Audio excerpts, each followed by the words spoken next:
Hello guys, ഇന്നത്തെ video എന്തെന്ന് മനസ്സിലായോ? അതെ, നമ്മളെ മൊയ്ന കൾച്ചർ ഇങ്ങനെ ഇത്രയും ക്വാണ്ടിറ്റിയിൽ നമുക്ക് ഉണ്ടാക്കിയെടുക്കാമെന്നാണ് ഞാൻ പറയുന്നത്. ഈ വീഡിയോ ഒരു സിമ്പിൾ മെത്തേഡാണ്, എല്ലാവർക്കും അറിയുന്നത് തന്നെയാണ്. ബട്ട് അതിൽ കുറച്ചും കൂടെ ഒന്ന് ഇങ്ങനെ ചെയ്ത് നോക്കിയാൽ നിങ്ങൾക്ക് കുറച്ച് നല്ല ക്വാണ്ടിറ്റി കിട്ടും.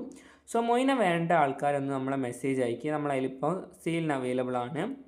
അതിനുവേണ്ടി ആദ്യം തന്നെ ഞാനൊരു പാത്രത്തിൻ്റെ അകത്തേക്ക് കുറച്ച് വെള്ളം ഒഴിച്ചിട്ട് ലൂസ് ഈസ്റ്റില്ലേ, അതാണ് ഞാൻ ഇവിടെ ഉപയോഗിക്കുന്നത്.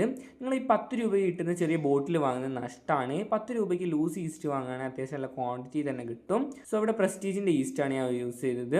അത് ആ പാത്രത്തിലെ വെള്ളത്തിലേക്ക് ഇട്ടതിന് ശേഷം ഒരു പൈപ്പോ എന്തെങ്കിലും ഒരു സാധനം വെച്ച് നല്ല രീതിക്ക് ഒന്ന് ഇളക്കി കൊടുക്കാം. ഈസ്റ്റ് എല്ലാ സ്ഥലത്തും സോക്കായി കിടക്കുന്നവരെ. ഇനി കുറച്ച് സമയം കഴിഞ്ഞ ശേഷം അത് നല്ലോണം ഈസ്റ്റ് ഒന്ന് പതഞ്ഞ് പൊന്തി വരും. എന്നിട്ട് നമ്മൾ ആ ഒരു സ്പൂൺ വെച്ച് നല്ലോണം ഇളക്കിയതിന് ശേഷം കുറച്ചും കൂടെ വാട്ടർ ഒഴിച്ചൊന്ന് നല്ല രീതിക്ക് ഇളക്കി കൊടുക്കാം. അതിനുശേഷം നമ്മൾ ഇത് എന്താക്കുക എന്ന് വെച്ചിട്ടുണ്ടെങ്കിൽ മൊയ്ന ടാങ്കിൽ ഒഴിച്ച് കൊടുക്കുക. ഒരു ലൈറ്റ് ഫോഗി